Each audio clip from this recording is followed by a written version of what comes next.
Have you ever met a Gemini that does not talk?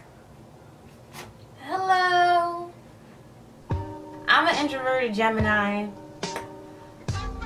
If you see me on the street, don't talk to me. No matter how charming I might come off, it's just an act. Don't talk to me at all. What's up? It's Azia again. Azia. I have social anxiety, and it does not help being an introverted because I don't be interested in half the shit people talking about anyway. So I'm gonna just share with y'all a tip. It's helped me get over my shit, and I want to share it with y'all. It's real simple, but it does involve some astrology. So if y'all is not, feeling that, y'all could click out the video now because I don't want y'all disliking my shit. You feel me? Give this video a thumbs up. Definitely subscribe. And let me know what your sign is in the comments down below. I am definitely a fan of Jungian psychology, so I just look through my natal chart and see what things I identify with and understand why they're here. And it just, because I'm aware of it, I can see it from a different point of view, so it just makes it easier for me to be a lot more gentle with myself, even though I already should be. I don't really stick around long enough to talk to people, so that ended up making me awkward, and eventually that led to me being anxious because I just couldn't relate to people that well, and I just wouldn't know what to do in the situation, and I would just be so, my ego would just be so fragile that I would just be very anxious. And it definitely did not help having these aspects in my chart. I can't express myself creatively. That's the Chiron in Leo. I can't express myself, period. The Chiron in Mercury. Oh my God, what a time. What a time. Anyway, I've been doing a lot of work to overcome these things. My Chiron is in my 3rd house, and it's also in the sign of Leo. When you have your Chiron in Leo, it's so sad, if you ask me. It's not as bad as other Chirons, because there's some Chirons where no one will ever love you in life. You'll have unrequited love forever. I'd rather just, stick with what I got. So then you just internalize this as just not being worthy of any attention. When you think of the sign Leo, Leo is about, attention. They love the spotlight. They love to perform, they love all of that. So when you have your Chiron in that, it basically says that somebody hurt your ego so bad, and you're constantly gonna feel, like you ain't shit, and it's something that you're gonna have to carry with you for the rest of your life. But the upside of that is it's really an opportunity to learn how to defend your ego. It ain't that bad. All it calls for is a little bit of self-love, and you're good to go.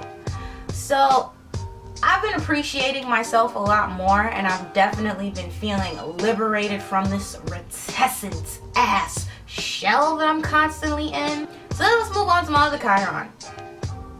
I have a Chiron in Mercury, which affects my communication. It basically says that I have really bad issues communicating. I have to speak very slowly, okay? I have to take my time with my thoughts. And generally, I identify with this because I have so many thoughts, so many things I want to say going on all at once, and then eventually I'll just sound so incoherent that you don't even understand me, and my ideas have just jumped from one place to the other without any type of, link to bring them together, and then I just be feeling and looking awkward as hell. The Chiron in Gemini and then the Chiron in Leo. This, if you ask me, is the astrological recipe for social anxiety. If you have a Chiron in Leo or Gemini, yo, holla in the comments down below and tell me how was y'all living life.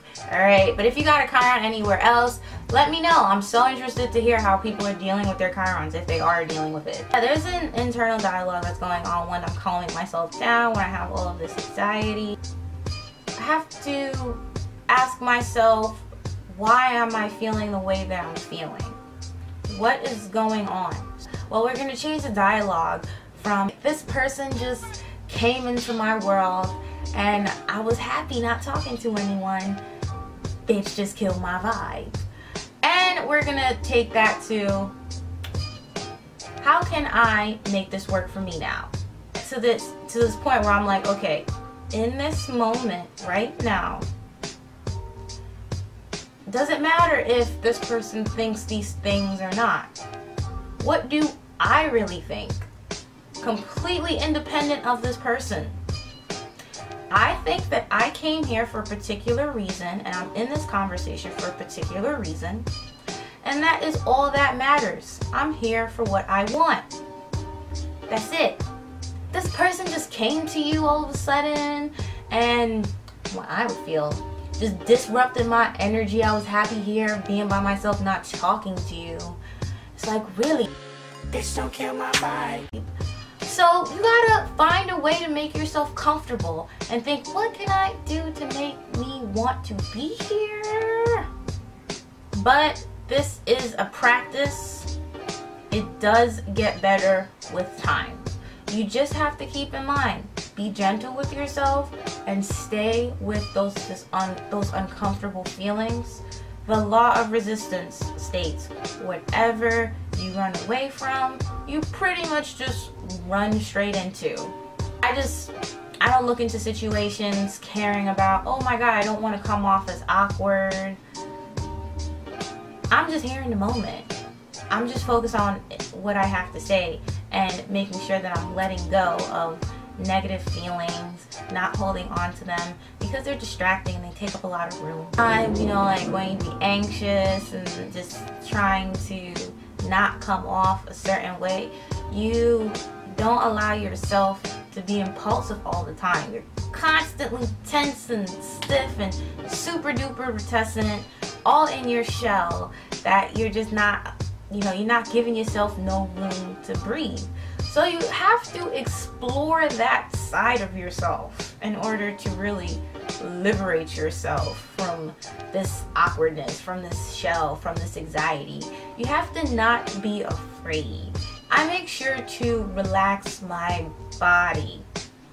I carry a lot of stress and tension in my shoulders. This part over here is usually pretty hard, but it's definitely softened up a lot over time since I've been relaxing and unwinding and all that stuff. But this is where I keep the bulk of my tension. So it's important for me to have my shoulders back, stand up straight, and I always check myself, like when I start to feel really uncomfortable and really awkward in the moment, what is my shoulders doing right now? And as I begin to relax my shoulders, I start to release more of the tension and then get even more grounded in the moment so that I can be more engaged with everything that's going on.